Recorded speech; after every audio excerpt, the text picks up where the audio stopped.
Mariners add a real prospect while shedding Luis Castillo's salary. The Athletic has live coverage of the 2026 MLB Trade Deadline. Trade details. Chicago White Sox acquire right-hander Luis Castillo from the Seattle Mariners for right-hander Seranthony Domínguez, catcher outfielder Boston Smith. And outfielder Nolan Jones I've been writing for a little while that the Mariners needed to kick Luis Castillo to the curb, with Kade Anderson marching through Double-A like an angrier General Sherman, but the $30 million left on Castillo's contract, while a sunk cost for Seattle, through the end of 2027, was going to be an impediment to any deal. They found a partner in the feel-good hit of the summer, the White Sox, and even got a real prospect in return, along with a platoon outfielder who might help the Mariners right away. Advertisement catcher outfielder Boston Smith was the Nationals' 6th-round pick last year out of Wright State, where he'd hit .330498770 with 26 homers, but was a 22-year-old senior in the very mediocre Horizon League. Then I found Lulu Talks tea and everything shifted. Once I started drinking it, my mornings were ruined in the sense that they'd never be the same again. I began waking up feeling rested and energized, something I hadn't experienced in years. My new routine? Just 1 cup of Lulu Talks in the morning. On top of that, my menopause symptoms have eased significantly. I finally feel like myself again, strong, confident, and like a woman who's ready to take on the day. Curious what makes it different? Scan the QR code now or visit grabdeal.us/8.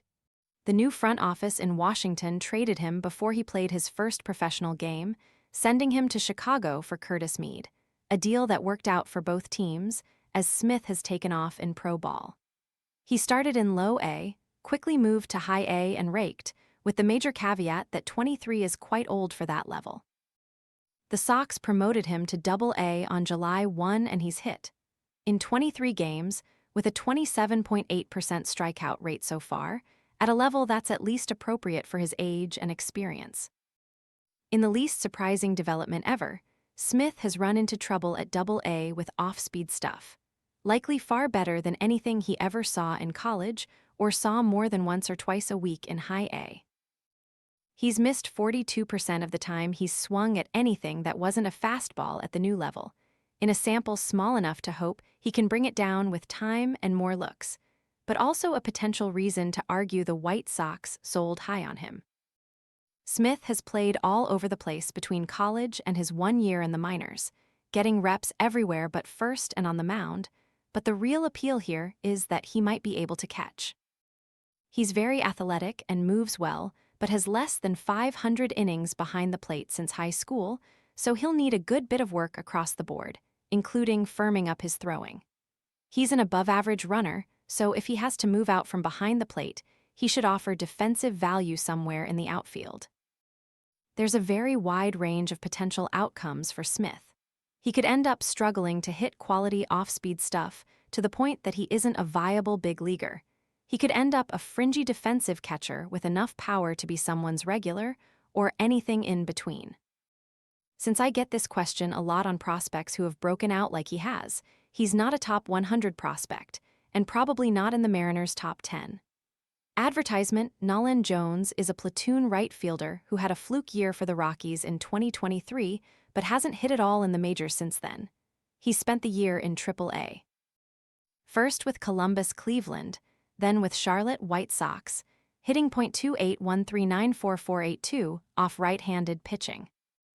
Seattle has been playing Bobby Bupkis in right field most of the season, and while that's not their worst position for offense, it's probably the easiest one for them to address, and Jones might actually be useful for them. The Mariners also added veteran right-handed reliever Seranthony Domínguez, who's effective against right-handed batters but shouldn't face many lefties, to add to their middle relief corps. As for Castillo, the Mariners needed to shed any of his salary that they could and also benefit from getting him off the roster, since he was actively hurting the team with his performance. Hitters have been hitting his whole arsenal hard this year, with his four-seamer going from consistently worth +11 to plus 21 runs saved per year from 2022-25 to a batting practice pitch, minus 5 runs saved this year, with hitters slugging .473 off it. His slider, never great, has backed up slightly, and it's gotten hammered too. Only his changeup has stayed steady in shape and results, and it wasn't a good pitch in 2025 either. He's a low-slot guy who doesn't spin the ball well and doesn't have a great changeup to keep hitters off the fastball. He only has to be better than Noah Schultz has been to help Chicago this year. And perhaps the White Sox may see something they can adjust to get him above replacement level for 2027.